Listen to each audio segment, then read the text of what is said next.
네, 안녕하세요. 내부자들입니다. 네, 안녕하세요. 안녕하세요. 이제 아예 그거도 안 하네. 정신과 의사들의 진짜 정신. 아, 그러게. 네, 솔직하고 은밀하고 자상한 정신건강과 마음 이야기 내부자들입니다. 네, 그렇습니다. 5년이 지나도 이렇습니다. 좀 있으면 6년입니다. 네. 네. 그러니까 그 언택트가 인트로가 없어가지고, 네, 좀 압박이 덜했던 것 같아요. 리뷰자들과 해부자들에 나오는 그 인트로를 오글거리는 걸 이제 동훈이가 오늘 없으니까 또 제가 해야 되겠구나라는 압박감에 시달리고 있었는데, 그래서 너무 편한 마음으로 바로 인사로 시작해버린 것 같습니다. 좋습니다. 네. 먼저 자기소개하고 시작을 하도록 하겠습니다. 네, 안녕하세요. 저는 정신건강의학과 전문의 허규영입니다. 네, 안녕하세요. 저도 정신건강의학과 전문의 김지용입니다. 네, 이거 방송이 올라갈 때쯤은 이제 강추위가 시작되죠. 네. 너무 갑자기 추워지네. 진짜 내일부터 확 추워진다더니 지금 이 밤부터 깜짝 놀랐어요. 네, 사실은 지금까지 너무 따뜻했던 것 같기도 해요. 좀 말이 안 되는 날씨였어요. 11월 말에 이게 뭐야 이게. 그러니까 막 네. 개나리 핀 거 봤어요? 진짜? 네, 그래서 개나리 피어가지고 이거 잠깐 나왔다 다시 추워지면 다 얼어 죽을 텐데. 그러니까 어쩌냐. 큰일이다 뭐 이런 기사를 봤거든요. 동물들도 아마 제가 보기에는 좀 헷갈린 동물들이 있을 거예요. 겨울잠 들어가려고 들어갔다가 나오고 아니면 못 들어가고 이런 애들이 있을 것 같은데, 참 이 마치 꼰대 같은 발언이지만 세상이 어떻게 되려고. 네. 네. 하여튼 뭐 어떻게든 되겠죠. 네, 다들 건강 잘 챙기시면 좋겠고요. 네, 그러셨으면 좋겠습니다. 네. 오늘은 언택트 시간이고요. 네. 그 보내주신 사연, 메일로 받은 사연이나 아니면 카페에 올려주신 사연을 가지고 저희가 거기에 나름대로 답변을 드려보는 그런 시간이죠.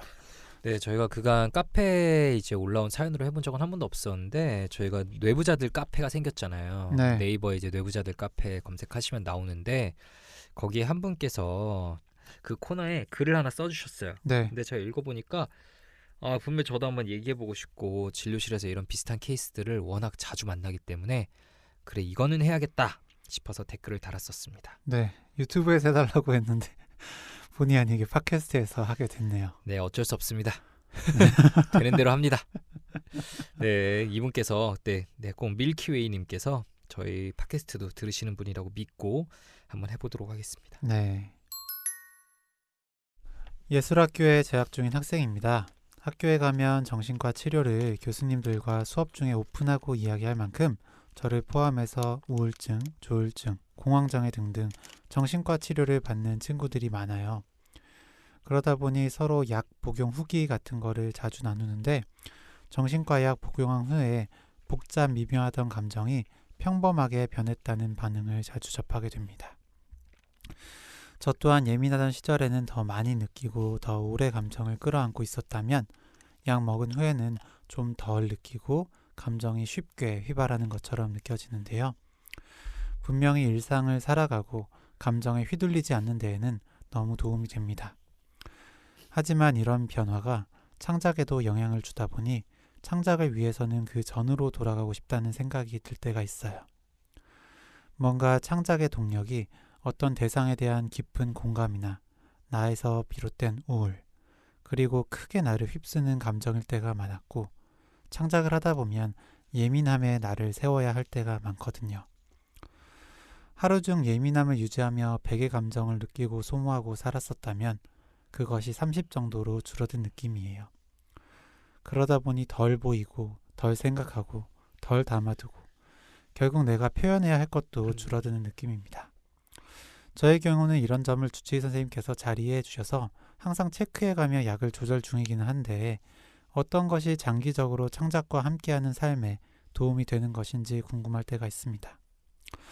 뇌부자들 선생님들께서는 예술하는 사람들의 예민한 기질과 정신과 질환 치료를 조금 다르게 접근하시는지 알고 싶습니다. 네, 반갑습니다. 사연 진짜 좋은 사연 남겨주셔서 감사하고, 저에게 생각해볼 거리를 던져주셔서 참 감사합니다. 네, 댓글에서도 그 공감하는 그런 댓글들이 여러 개 달려 있어요. 그렇죠. 저도 창작 활동을 할 때 원동력이었던 건 아이러니하게도 감정이었다. 하지만 그런 감정 때문에 죽고 싶기도 했고 참 모순적인 시간을 보내왔다. 그쵸. 이분께서는 이렇게 얘기를 해주셨네요. 일단 저희 나중에 또 나눌 얘기지만 저는 감정의 폭이 잔잔해지면 그 나름의 상태에서 또 다른 긍정적인 감정이 생겨 창작의 원동력이 되어줄 거라고 생각을 해요. 중용을 찾는 게 좋을 것 같아요 라고 해주셨고요. 예술계 몸을 담근 사람으로서 너무 공감. 금쪽 상담소에서 송민호 씨가 말씀하셨던 게 생각나네요. 네, 달아주셨고 정말 예술가들의 딜레마인 것 같다. 공감된다. 저도 예술학교에 있었고 예술을 정말 좋아했던 사람으로서 공감이 간다.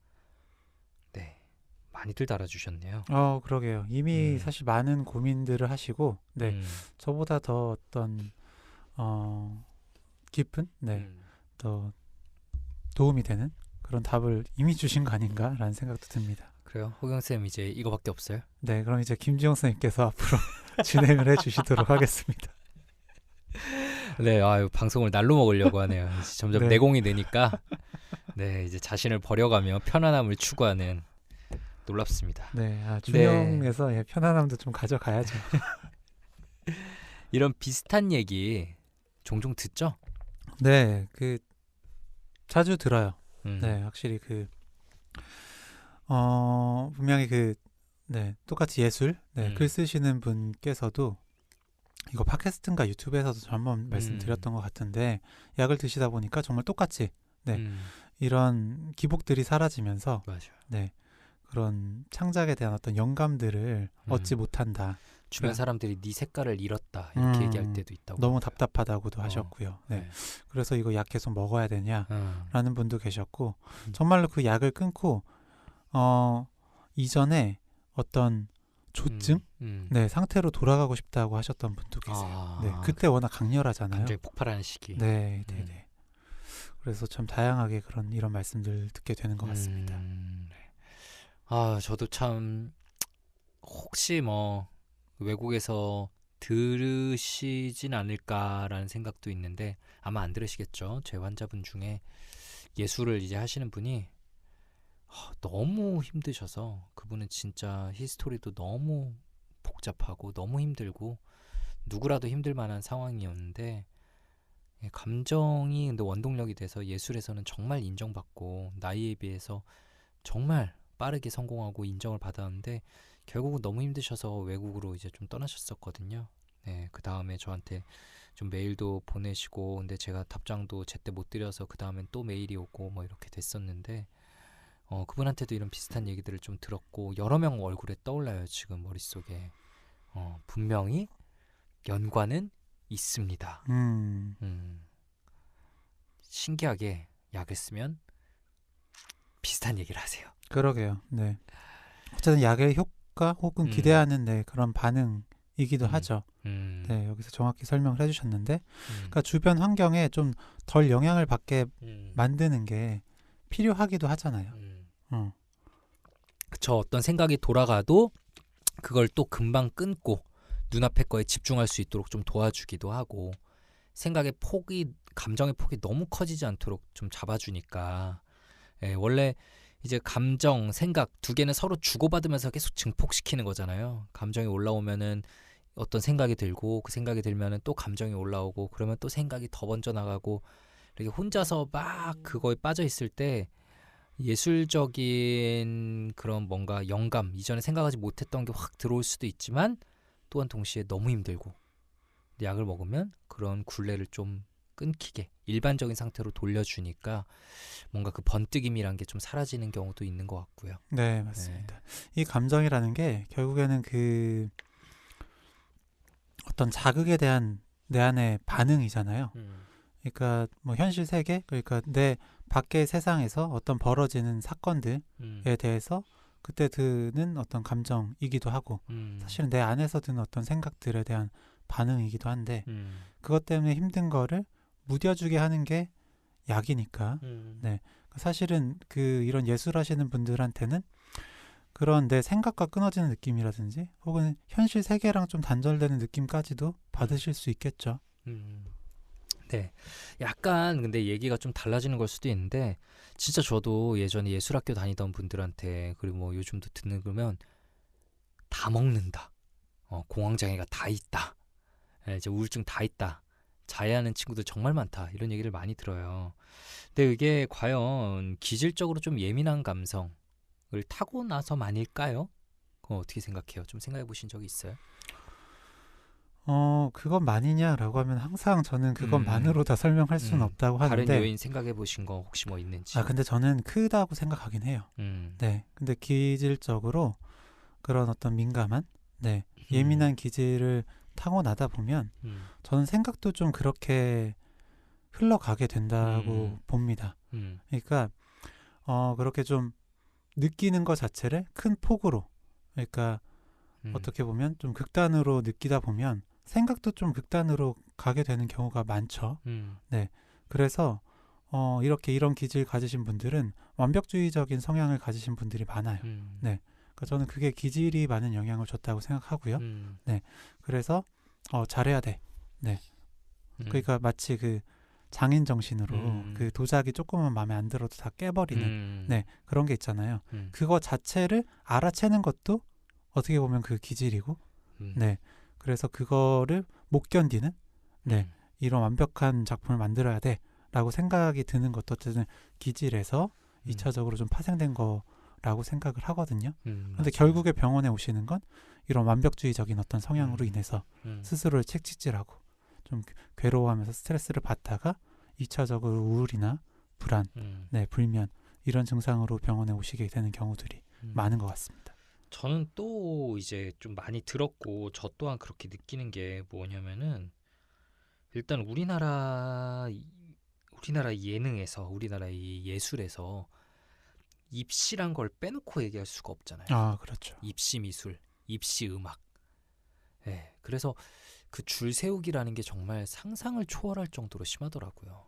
네, 물론 우리도 이제 뭐 공부하는 사람들도 그렇다, 운동하는 사람들도 뭐 그렇다, 다들 뭐 힘들다, 경쟁 줄 세우기가 있다라고 할 수 있겠지만 예술 쪽은 들어보면은 정말 예고 다니는 친구들 뭐 들었을 때는 진짜 놀랍더라고요. 제 옛날에 들었던 거는 아직도 몇 년 지났는데도 안 쳐지는데 그 다니는 학원에서 그 학교 친구들이 거의 다 다니는 학원인데 매일 그림을 그려서 매일 등수를 매겨요. 네. 네, 매일 그날의 등수가 있어요. 그러면 집에 와서 딱 누우면은 오늘도 실패했구나. 오늘도 패배자구나. 진짜 뭐 그 생각 안 들 수가 없겠네요. 그렇죠. 그리고 예중, 예고, 그 다음에 들어가는 대학까지 다들 그 뭐 정말 모두 다 아는 암묵적인 어떤 클래스가 있잖아요. 그렇죠. 네, 네. 그레이드가 있잖아요. 그래서 서로를 또 평가하고 어떤 입시미술이란 거 안에서는 자기의 자유로운 정말 그리고 싶은 걸 그릴 수가 없고 그 틀에 맞춰야 되는 거, 요구하는 틀에 완전 본인을 맞춰야 된다. 거기서 이제 완벽주의가 비롯되기도 하고 너무 남들이 이제 이 선생님이나 부모님이 학교가 나에게 요구하는 그 틀에 맞춰야 한다, 페르소나에 맞춰야 한다는 것 때문에 어떻게 보면 자유로운 감성을 가진 친구들이 간 곳이 사실은 거기일 가능성이 높은데 그 친구들이 더 틀에 갇히고 그러면서 더 힘들어하고 계속 뭔가 하고 싶은 거 못하니까 공허하고 자해로 이어지고 이런 경우들을 많이 들었던 것 같습니다. 네. 중간 발표 때마다 약 처방 받아서 복용하던 그 친구들 얼굴이 좀 떠오르네요. 네, 진짜 많이 힘들어 보였었고요. 네. 저는 방금 얘기 듣다 보니까 그 영재발굴단 그 생각이 났어요. 영재발굴단에서 그 그림 되게 자유롭게 그리던 아이였는데 뭐 중고등학생, 고등학생이 됐나? 그래서 찾아가 봤는데 의욕이 하나도 없는 거예요. 네, 표정이 되게 우울하고 그래서 봤더니 결국 자기가 그리고 싶은 그림은 못 그리고 이제 정해진 그림 계속 그려야 되잖아요. 근데 거기서는 이제 그 본인의 재능을 발휘를 못하고 좀 부정적인 이야기만 듣다 보니까 제가 그림을 잘 그려요? 라면서 반문을 하고 되게 시무룩해져 있던, 위기수침해져 있던 그 모습이 좀 떠오릅니다. 참 안타깝네요. 근데 우리나라가 확실히 좀 예체능이 다 그런 것 같기도 해요. 네, 체육 분야도 보면은 틀에 맞춘 플레이 해야 되고 자유분방한 플레이 하면은 요즘은 별로 안 그러지만 옛날에는 진짜 감독한테 맞았죠. 그러니까요. 감독이 어릴 때부터 줄 맞고. 받다 맞고. 어딜 네가 이런 정해지지 않은 약속되지 않은 플레이를 해. 그래서 세계 어느 나라와 플레이를 시합을 붙어도 우리나라가 제일 제일 얌전해. 조직력. 맞아. 오로지 무슨 종목도 조직력. 야구도 조직력, 축구도 조직력, 농구도 조직력. 다 약간 군인 같죠? 네. 그리고 우리나라는 그 생활체육 문화가 아니잖아요. 네. 그러니까 다른 학원 나라들 스포츠. 보면은 네. 그러니까 그런 그냥 학교 다니고 공부하고 이제 뭐 같이 운동 같은 거 하다가 거기서 두각을 드러내는 친구가 나중에 더 진행을 하는 경우가 많은데 우리나라는 어렸을 때부터 엘리트 스포츠라서 초등학교, 중학교, 고등학교 다 운동만 하고 네, 그런 친구들이 이제 나중에 프로로 가는. 운동만 하니까 일단은 중학교 축구부 들어가려면 일단 잘해야 돼. 시키는 거 해야 돼. 그럼 고등학교 들어가려면 더더욱 시키는 거. 자유분방하게 하면은 맞고 선수의 길도 계속 못 이어나가고. 그러니까요. 정말 대단합니다. 네. 뭐 우리나라의 미술이나 음악, 네, 이런 쪽도 비슷하지 않나 싶어요. 네. 그렇죠. 그러니까 어떻게 보면은 가장 자유로움과 자신의 영혼을 표현할 수 있는 분야라고 얘기하지만 그렇게 되기 위해서는 나중에 그 시점을 위해서는 아까 말한 영재발굴단 친구처럼 자신의 어떤 이런 천재성과 오히려 자유로움이 깎여나가고 틀에 맞추면서 자기를 잃어버리는 그 시간들을 많이 가지는 것 같고요. 그런 속에서 이제 정신적인 이 불안과 공황을 겪게 되는 경우들도 많은 것 같습니다. 아까 얘기한 이 기질적인 특성과 연달아서 이게 결부되어가지고 더 힘들게 만드는 요인이 되는 거죠. 그래서 이게 참 진짜 슬픈 현실일지도 모르는데 제가 옛날에 봤던 환자분 중에 한 분은 진짜 많이 힘들고 계속 공황하고 이랬었는데 그냥 싹 좋아졌어요. 어떻게 좋아졌을까요? 글쎄요. 네, 다른 거 했나요? 해외 유학을 갔습니다. 그래요. 국내 입시를 그냥 그만두기로 하고 해외 포트폴리오를 제출해서 대학을 가는 걸로 정하니까 이제 확 좋아졌어요. 약 쓰는 것도 뭐 줄어들고 사람이 생기가 돌고. 반대로 네. 외국에선 되게 잘하다가 네, 코로나 때문에 한국에 와서 한국에서 하다가 힘들어져서 네, 병원 왔던 친구도 있었어요. 대한민국 대단합니다. 네.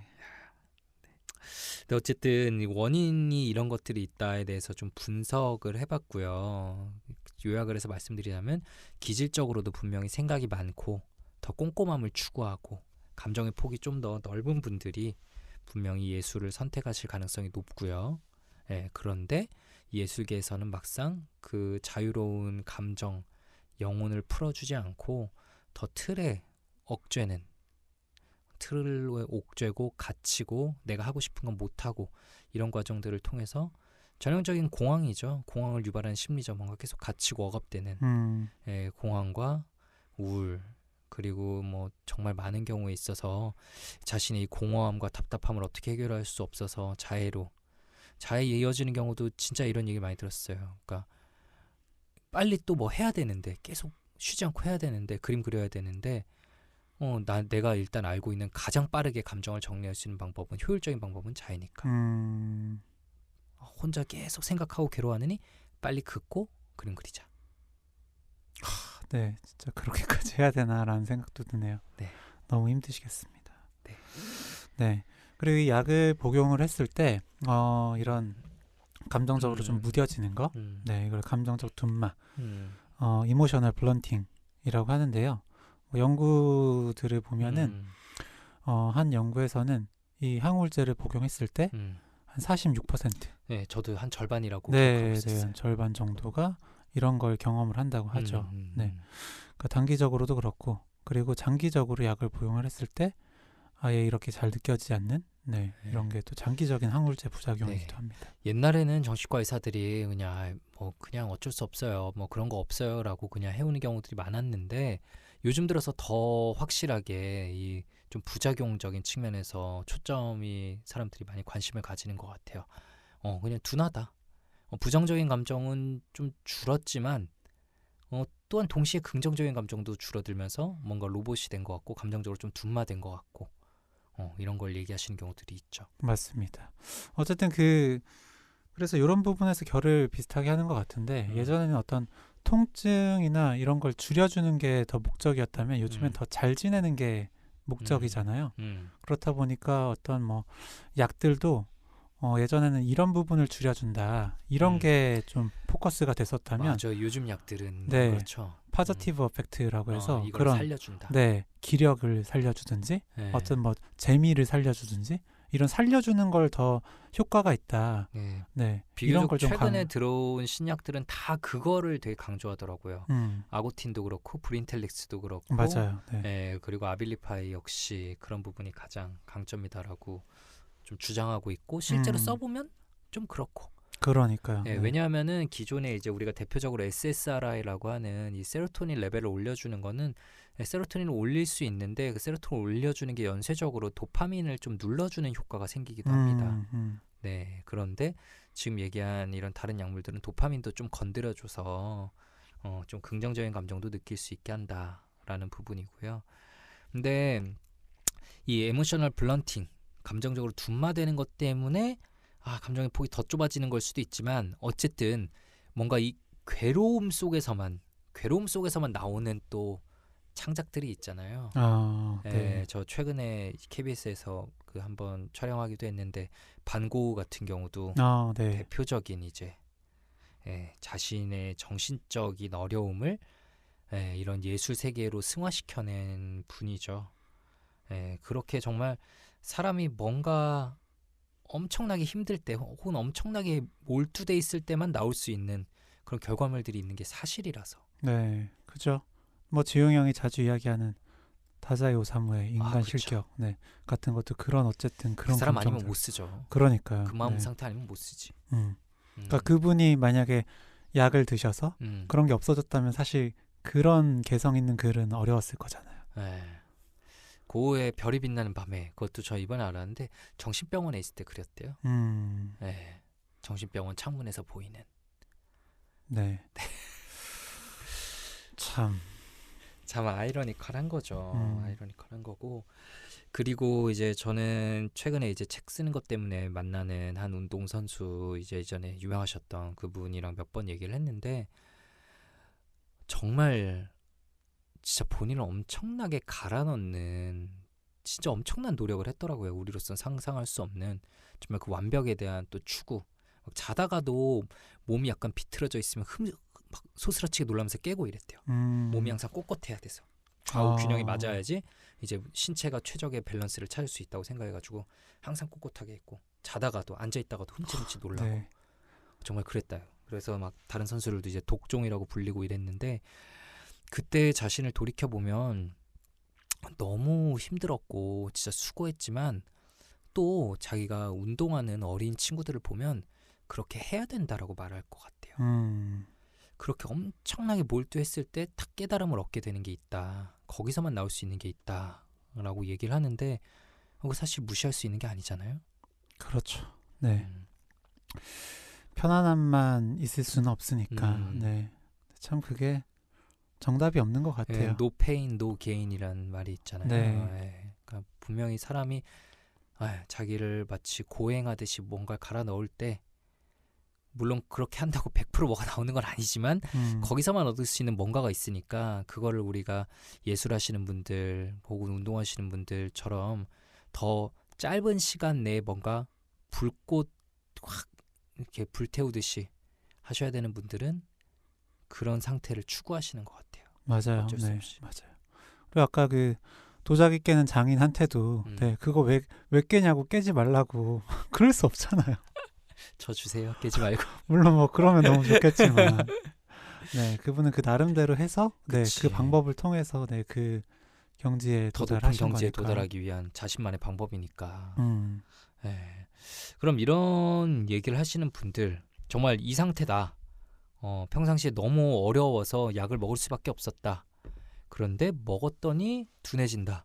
이런 분들에게 그동안 어떻게 접근해 오셨었나요? 저희들의 얘기를 한번 해보자면.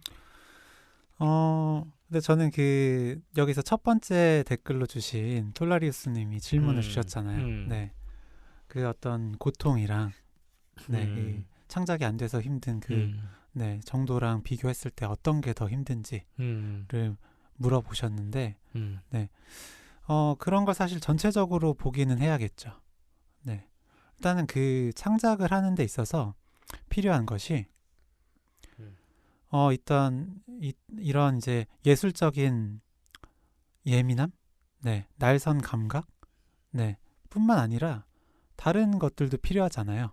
예를 들어서 집중력이라든지 기력이라든지, 네, 뭐 다른 여러 가지 어떤 부분들이 필요할 텐데, 네, 다른 거는 정말로 다 괜찮거나 혹은 버틸 수 있는 정도인데 이런 예술적인 이런 감각만 약으로 인해서 떨어지는 거다라고 하면 사실 약을 안 쓰면서 상담만으로 볼 수도 있는 거고요. 네, 혹은 이 약 때문에 좀 너무 힘들다. 그리고 특히 좀 항불안제 같은 거 쓰면서 꼭 항물제가 아니라 네, 졸려지고 네, 그래서 이런 무뎌지는 경우도 있거든요. 그런데 항불안제를 좀 줄여본다든지 아니면 항물제를 좀 바꾼다든지 하는 방법들을 좀 써보죠.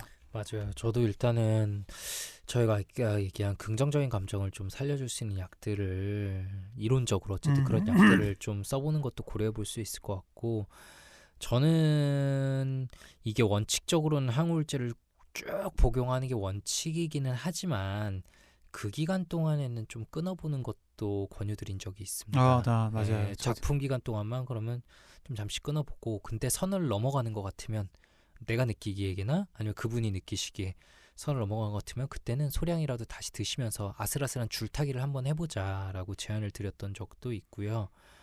그러니까 저희가 드리고 싶은 말씀은 절대 의사들이 이걸 무시하지 않는다는 거예요. 진짜 중요한 일인 거죠. 그리고 또 가끔씩은 설명을 드리게 되는 게, 일단 그냥 이 경험, 강렬한 감정을 가졌던 이 경험이 있으시다는 것만으로 일단은 저희처럼 안 겪어본 사람들하고는 다른 걸 만드실 수 있다고 생각을 해요. 예, 과거에 그때 내가 어땠는지 그 경험, 그 느낌을 아는 사람과 모르는 사람은 천지 차이이기 때문에 그 느낌을 살리면서 작업을 마치 내가 그 다른 모드로 잠깐 들어간 것처럼 이렇게 하는 것도 분명히 가능은 하다고 생각합니다. 그러게요. 네. 그리고 마치 그 완치의 목표가 내가 이 병을 앓기 전으로 완전히 그 전으로 돌아가는 게 아닌 것처럼 이 예술 작품에 있어서도 꼭 내가 이 아프기 전에 약 복용했기 전에 그 작품을 똑같이 해야 될 필요는 없다고 생각해요. 그게 꼭 내 색깔이라고 생각할 필요는 없는 거죠. 맞아요. 네. 저는 이번에 그 옛설의 전당에서 반고 거기서도 얘기했던 게, 저는 만약 고우가 어떻게든 그 시기, 자살을 결국 하게 된 그 시기를 어떻게든 넘겼으면 분명히 다른 제2의 고우의 시기가 나올 수 있지 않았을까요? 그 시기도 분명히 그 누구도 보지 못한 새로운 작품일 거고 그 자체로 가치가 있었을 거고, 옛날에 고우의 색을 잃어버렸으니까 이건 의미가 없어 라고 하진 않았을 거거든요. 맞아요. 분명히 누군가는 덜 좋아하고 누군가는 더 좋아했겠지만 네, 그 나름의 가치는 분명히 있었을 겁니다. 그러니까 그 아까 이제 페르소나도 얘기를 했지만, 이 페르소나 개념을 만든 융도 이제 어릴 적에는 우리가 이 사회가 요구하는 페르소나에 우리를 맞추고 열심히 사는 게 중요하지만, 인생의 후반기에는 그것보다 더 진정한 자기를 찾는 게 중요하다라고 얘기를 했는데, 우리가 인생을 긴 이 인생의 시간을 한 가지 모드로 가야만 되는 건 아니라고 생각을 해요. 어떤 시기는 나를 미친 듯이 불태우고 갈아 넣는 시기, 근데 또 지났을 때는 그 느낌을 그냥 간직한 채로 약간 다른 걸 시도해보는 시기, 그리고 나중에는 또 새롭게 얻은 경험들을 바탕으로 또 새로운 시기, 이렇게 뭔가 여러 모드로 살 수 있지, 우리가 반드시 정말 고3 입시 준비 모드로만 평생을 살아야 되는 건 절대 아니잖아요. 네, 맞습니다. 현재 상태에서 할 수 있는 걸 하시면 좋겠다. 네, 그런 말씀을 좀 드리고 싶네요. 그리고 어쨌든 이렇게 얘기를 하다 보니까 약을 복용을 하면 진짜 한 반 정도에서는 이렇게 다 못하게 되는 건가? 그래서 내 예술 활동에 문제가 생기는 거 아닌가? 라고 생각하시는 분들이 계시다면 오히려 약을 복용을 하고 더 잘 되는 분들도 계시다라는 말씀도 같이 드리고 싶어요.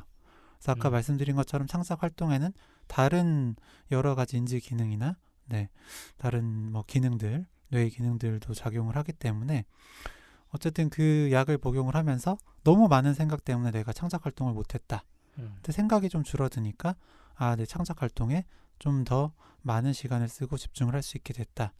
라면서 오히려 시작하지 못했던 걸 시작하게 되거나 네, 결국 끝내지 못하고 계속 중간에서 멈추셨던 걸 결국 끝내거나 하는 경우들도 생기거든요. 맞아요. 네, 그러니까 이런 장점 좀 잘 생각해 보셨으면 좋겠어요.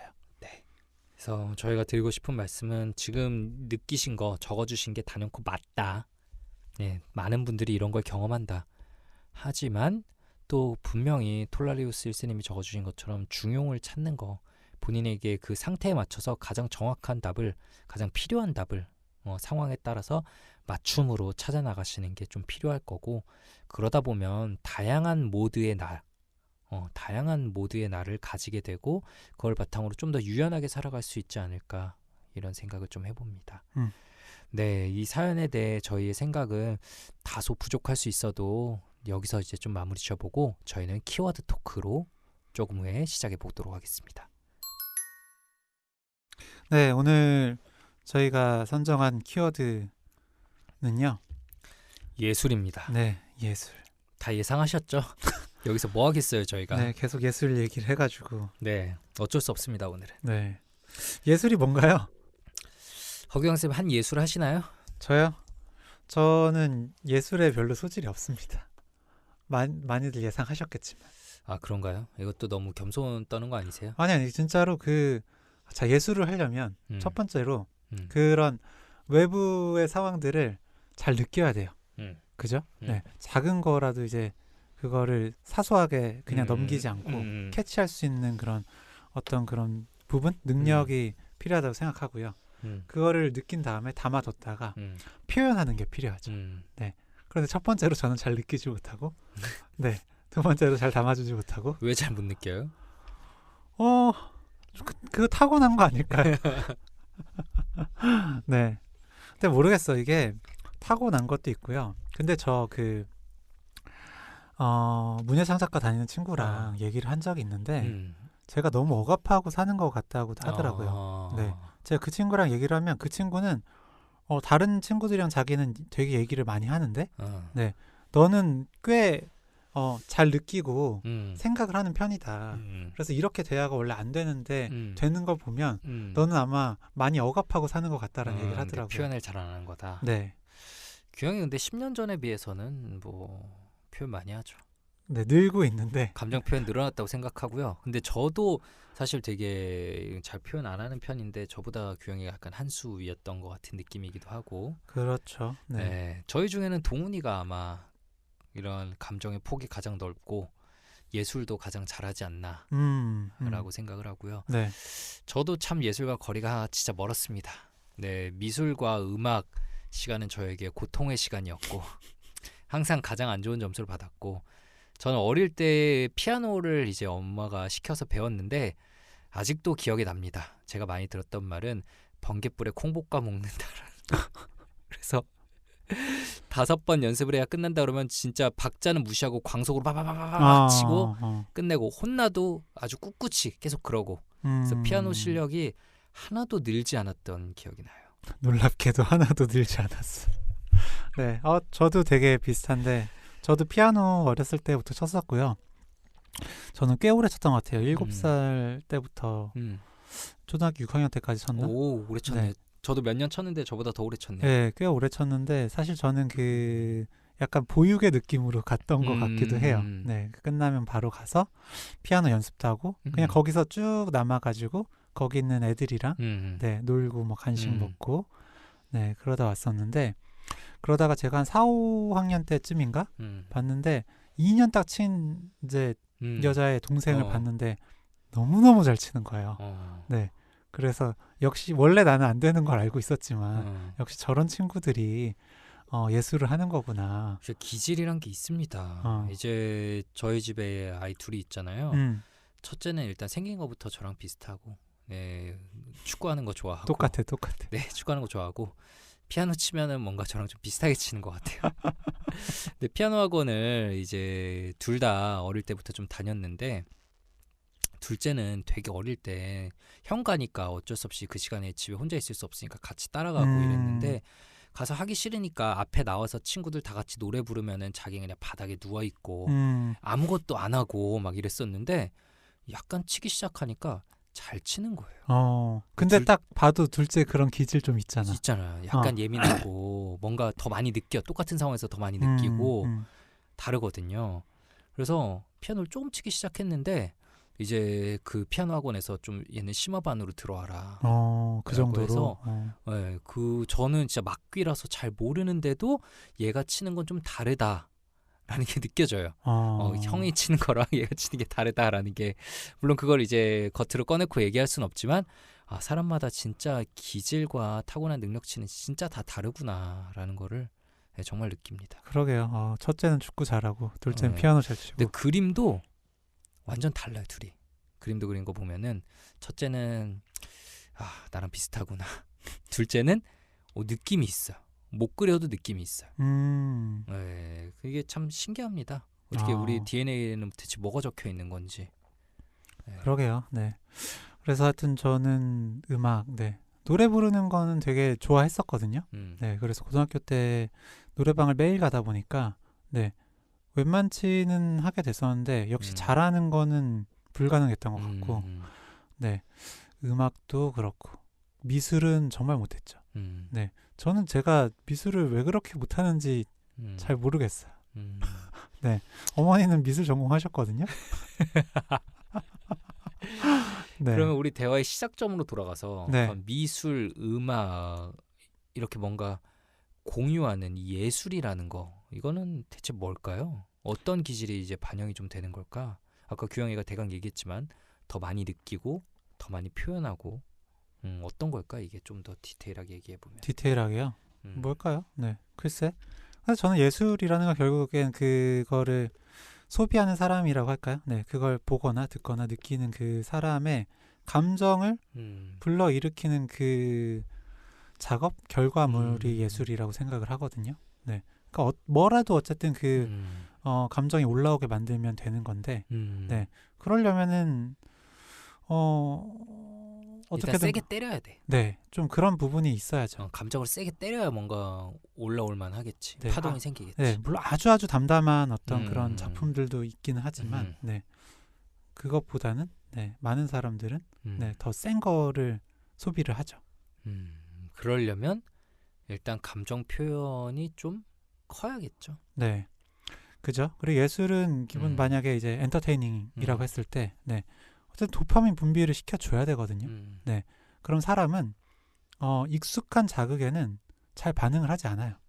네, 그렇다면 새로운 자극이어야 되는데, 네, 그런 새로운 자극이라는 결국은 크레이비티, 창의성이라고 한다면은 그런 거 역시도 작은 걸 다르게 느끼는 사람이 또 그렇게 표현할 수 있지 않을까요? 네, 그렇죠. 그러게. 근데 그게 뭔가 기질적인 측면이라는 거죠. 분명히 타고난 같은 환경에서 자랐어도 물론 그런 게 분명히 있는 것 같아요. 하나를 보더라도 다양하게 보는 그런 연습들. 네. 그리고 이제 또 아까 뭐 운동 이제 첫째가 저 닮아서 운동 좋아한다라고 했잖아요.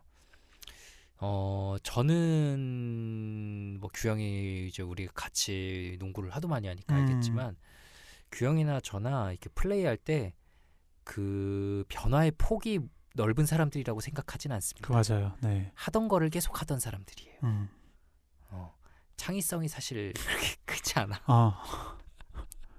잘한다 못한다를 제껴놓고. 근데 보면은 정말 창의성 있게 하는 사람들이 있잖아요. 심지어 그러니까 스포츠를 하는데 사람들이 쟤는 축구 천재다, 축구 예술이다, 예술적으로 한다. 이렇게 얘기하는 사람들이 있는데 그 사람들은 분명 운동을 하지만 동시에 뭔가 그 감정적인 폭을 크게 보여줄 수 있는 사람들이라고 생각을 해요.